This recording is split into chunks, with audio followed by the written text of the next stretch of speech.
Mr. Toastmaster, fellow Toastmasters and very welcome guests. Today, I will present the amazing action and effect method.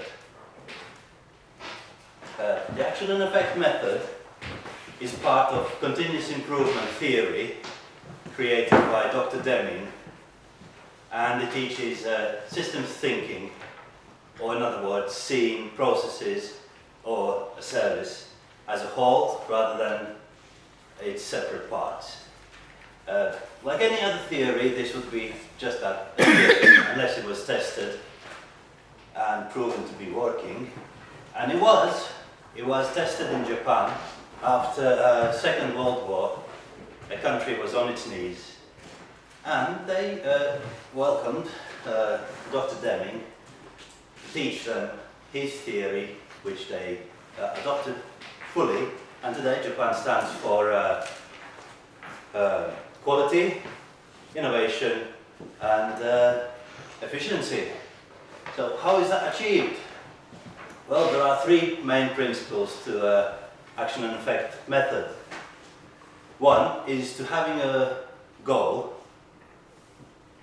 Secondly, there is a logic between goal and the interventions or the actions taken to achieve the goal.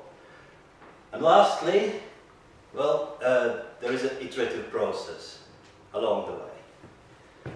So, first principle, the goal. We all know goals have to be smart. That means they need to be clearly defined. They have to be measurable to know whether we've achieved them or not. They need to be attainable, realistic, and they have to be time-bound, which is a key in managing resources. So my goal, for example, is to hastily prepare a 6-minute-long, well-structured speech about action and effect method that I will deliver using clear explanations of main points and support every point with a humorous example, thus sweeping the audience off the feet and as approval receiving standing ovation. So as you can see, my goal is very specific. It has a measurement in there, it has the time, and well, it's just a perfect goal. So, the second principle of method is understanding the relationship between the goal and the actions that we take, or I will take, to achieve it. So, continuous improvement theory says that every goal has contributing factors and intervention factors. And here's a little diagram I prepared for you to explain this. There, my goal, it doesn't fit in a little box like that. The major contributing factor is knowing the subject, or the action and effect method, on which I am expert. I studied it, I've written an essay about it, and I apply it every day at work. A second contributing factor, in my case, is being familiar with the requirements for today's speech, and I've incorporated those in my goal already. So lastly, I just have to sit down, write a speech, use the PowerPoint, and I've clearly done that. So I'd say there's nothing at all standing in the way between me and my goal. Or is there? Well, the theory says that it's important to review the goals. At the beginning I said we have to have smart goals.